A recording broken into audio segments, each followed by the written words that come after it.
પૂછાલે હું તો મોઈલા હા કા ઉભો રહો હું ભોય પડી अस्सलामु अलैकुम वरहमतुल्लाहि वबरकातुह। वालैकुमुस्सलाम वरहमतुल्लाहि वबरकातुह। अली सनाबाई तो अठवाडियाથી કેમ પડવા નહીં આવતી? બીમાર છે કે શું?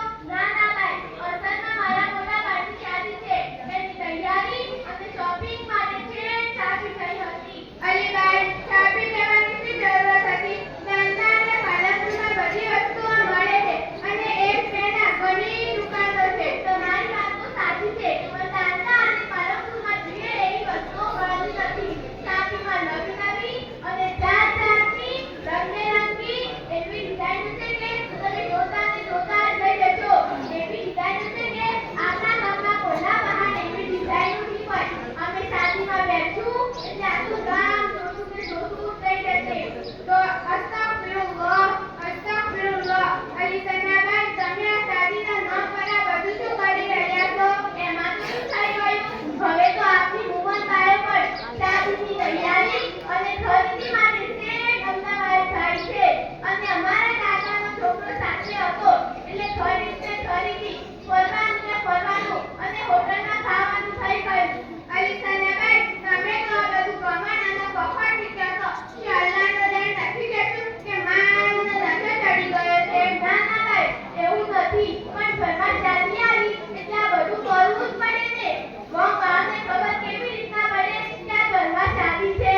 અને જાજા પૈસા નતા, પણ આપણા ગામમાં એક ભાઈ પાસેથી વેચવા પૈસા મારા આપવા લાયા છીએ. રાતો રાતો ભરાઈ જતી. તોબા તોબા. અલી સનાબાઈ, આવી શાદીના નામ પર જ આ બધું થાય છે.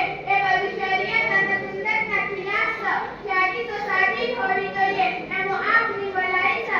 આપણે નબી સલ્લલ્લાહુ અલૈહિ વસલ્લમની ચાર છોકરીઓ હતી, એમની શાદીમાં સાદગીથી જ કરી હતી. અલી અસલાબાઈ, તમારી વાત તો સાચી છે, પણ હાલના જમાના પ્રમાણે હેડવું જોઈએ. હાલનો જમાનો તરક્કીનો જમાનો છે, મોડર્ન અને ફેશનનો જમાનો છે. હાલના જમાના પ્રમાણે ન હેડીએ તો દુનિયાવાળાઓને મેળો મારે. ભગાવાળા અને ઘોટાડીને મોટું શું બતાડું? શાદી તો એક જ વખત થાય છે, વર્ષે વર્ષે તો નથી થતી ને. અગર એક વખત થોડી ધૂમધામથી કરી લઈએ તો આસમાન થોડું પાડી જશે. અલી સનાબાઈ, હું તો વધારે પડે નહીં હતા, મને આ સીરાબાઈ આ કહીઓને પૂછો.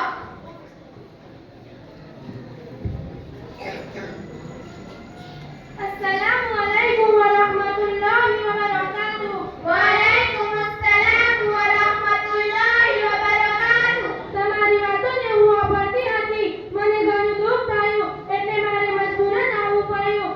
આજે બુરાઈ આપણા સમાજમાં થઈ રહી છે, જેને રોકવા વાળું કોઈ નથી, ન મળતામાં ન વળતામાં. બધાને એમ જ છે કે અમે કેમ અથડાઈએ? જેને જેમ જીવવું હોય એમ જીવે અને જેમ મરવું હોય એમ મરે, પણ મને ના રહેવાનું. અને મારા ઈમાનથી ગેરહાજર થયો એટલે મારે મજબૂરન આવવું પડ્યું. મને તો તમારા ઘરના માણસો પર ઘણો અફસોસ થયો.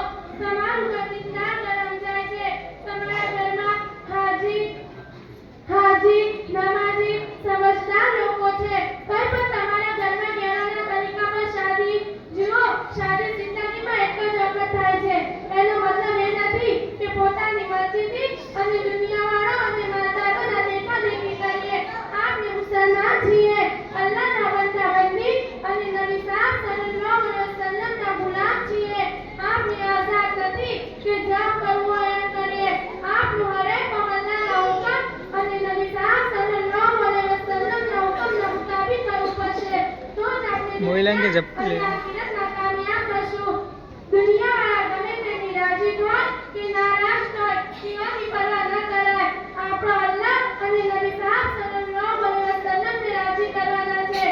અને શાદી જેટલી શરીયત, સુન્નત અને સાદગી થાય એટલો ખર્ચો ઓછો થાય. એમાં અલ્લાહ પાક બરકતો પેદા કરશે.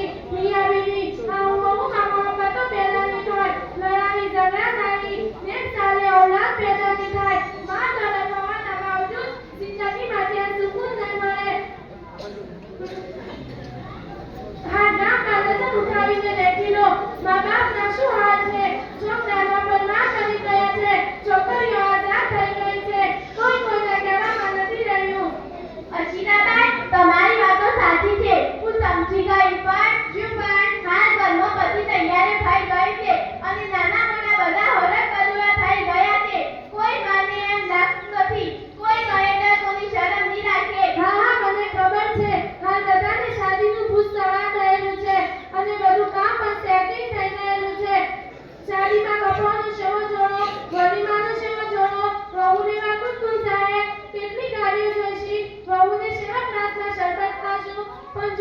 જેના દિલમાં અલ્લાહનો ખોફ હશે અને નબી